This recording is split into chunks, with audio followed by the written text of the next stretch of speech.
நேற்று சிஎஸ்கே அதிகாரப்பூர்வமாக பிளே ஆஃப்ஸ்லேருந்து வெளியானதுக்கப்புறம் தோனி ஒரு முக்கியமான ஸ்டேட்மெண்ட்டாக கொடுத்துருக்காரு.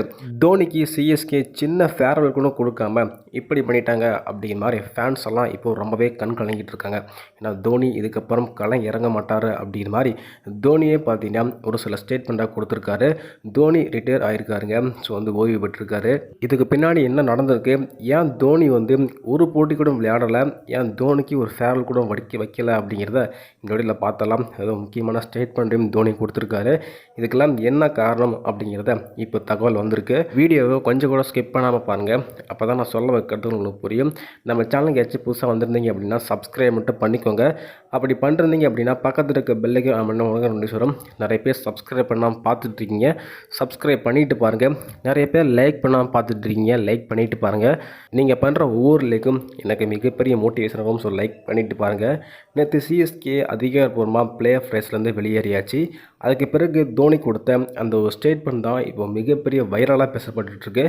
ஏன் தோனி ஒரு மேட்ச் கூட ப்ளே பண்ணல, மேட்ச் ஆரம்பிக்கிறதுக்கு முன்னாடியே தோனி விளையாடுவார் அப்படின்னு நினச்சேன் சீசன் தொடக்கத்திலே.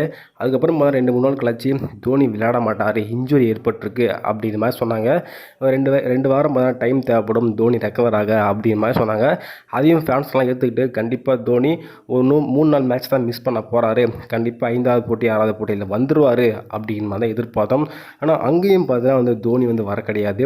தோனி ஒட்டுமொத்தமாக மேட்ச்சில் கிடையாது. ஸோ டக் அவுட்லையும் கிடையாது, அந்த ஒரு இதிலே கிடையாதுங்க. தோனி ஒட்டுமொத்தமாக வெளியே போயிட்டாரு. மேட்ச் நடக்கவில்லாச்சும் தோனி வருவார், ஏதாச்சும் ஆலோசனை சொல்லுவாருன்னு பார்த்தா தோனி அங்கேயும் ஆளும் கிடையாது. தோனி ஒட்டுமொத்தமாக வெளியே போயிருக்காரு. இதுக்கு பின்னாடி ஸ்டீஃபன் ஃப்ளமிங் மற்றும் கேப்டன் தான் முக்கிய காரணம் சொல்லப்படுறாங்க. அதுக்கப்புறம் பார்த்தீங்கன்னா தோனி ஒரு சில போட்டி மிஸ் பண்ண போகிறாரு. கடைசி போட்டி அதுக்கு முன்னாடி போட்டி 2-3 போட்டி ஆடுவார் அப்படின்னு மாதிரி சொல்லியிருந்தாங்க. அப்பயும் பார்த்தா தோனி இப்போ அவைலபிளாக கிடையாது. தோனிக்கு இன்னும் இன்ஜுரி இருக்குது அப்படிங்கிற மாதிரி கேப்டனே சொல்லியிருக்காரு. தோனி கண்டிப்பாக அடுத்த சீசன் ப்ளே பண்ண போகிறாரு அப்படிங்கிற மாதிரி ருத்ராஜ் பார்த்தா ஒரு சின்ன அப்டேட்டை கொடுத்துருந்தாரு. இதை கேட்ட சிஎஸ்கே ஃபேன்ஸ் அவ்வளோதான், அந்த சீசன் முடிஞ்சு போச்சு அப்படிங்கிற மாதிரி அங்கேயே ஃபேன்ஸ்க்கு ஒரு மிகப்பெரிய வழியை கொடுத்தாங்க. இருந்தாலுமே தோனி விளையாடுவார் அப்படின்னு நம்பிக்கையோடு இருக்காங்க. ஆனால் தோனி இப்போது அஃபீஷியலாக ரிட்டையர்மெண்ட் ஆகிருக்காருங்க. இதுக்கு முன்னாடி சிஎஸ்கே ஒரு ஃபேர்வெல் நடத்தியிருப்பாங்க. 5 கப்பையும் வச்சு தோனி பார்த்தீங்கன்னா ஒரு ஃபோட்டோ எடுத்திருப்பார். அதுதான் தோனியோட கடைசி ஃபோட்டோங்க. அதுக்கப்புறம் தோனி முடிவு பண்ணிட்டாரு, நான் இந்த சீசன் ப்ளே பண்ண முடியாது அப்படிங்கிற மாதிரி.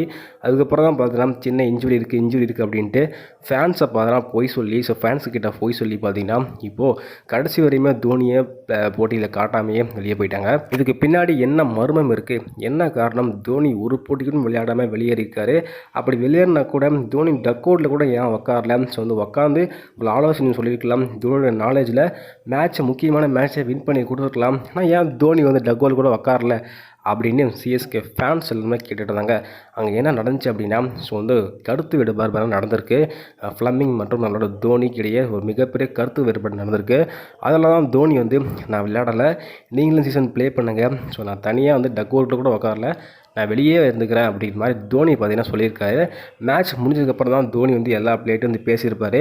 அதுக்கு முன்னாடி மேட்ச் நடக்கக்குள்ள ஒரு முக்கியமான கட்டத்தில் கூட தோனி களத்தில் இருந்திருக்க மாட்டார்.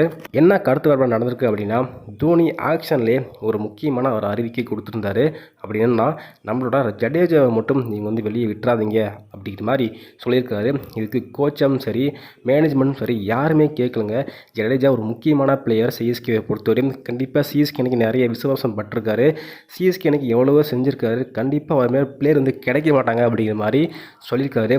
நான் அதுக்கெலாம் வாய்ப்பே இல்லை அப்படிங்கிற மாதிரி சஞ்சீவ் வாங்கினாங்க.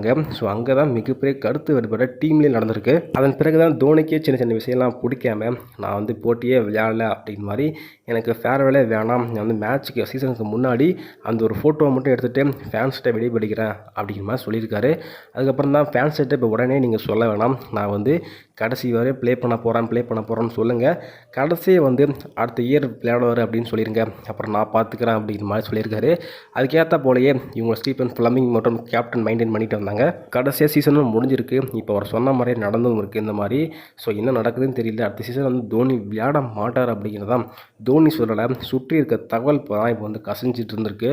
ஆஃபீஸில் இதுதான் உள்ளே நடந்திருக்கு அப்படிங்கிற மாதிரி ஒரு சின்ன தகவலும் கிடச்சிருக்கு. சரி நீங்கள் சொல்லுங்கள், தோனி இப்படிலாம் பண்ணியிருக்காரு, தோனி இப்படிலாம் பண்ணியிருக்காங்க, சின்ன ஒரு ஃபேர்வெல் கூட தோனிக்கு வைக்காமல் ஒரு மேட்ச்சை கூட கண்ணில் காமிக்காமல் இப்போ தோனி வந்து விடைபெற்றிருக்காரு. இதுக்கு பின்னாடி இன்னும் ஏதாச்சும் காரணம் இருக்குமா அப்படிங்கிறதையும் உங்களுக்கு தெரிஞ்சால் கருத்துக்களை போட்டு விடுங்க.